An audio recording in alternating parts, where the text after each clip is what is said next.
Andito na naman tayo sa daan upang maglinis. Itong daan na po ito ay pababa po.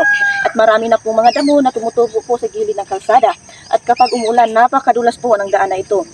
Dahil po, ang aming hangad ay ang kaligtasan ng lahat at ang aming advokasya ay ang paglilinis ng ating komunidad. Kaya tara po.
Okay na po, malinis na po. Nawala na po yung lupa na nakatabon sa ating daan.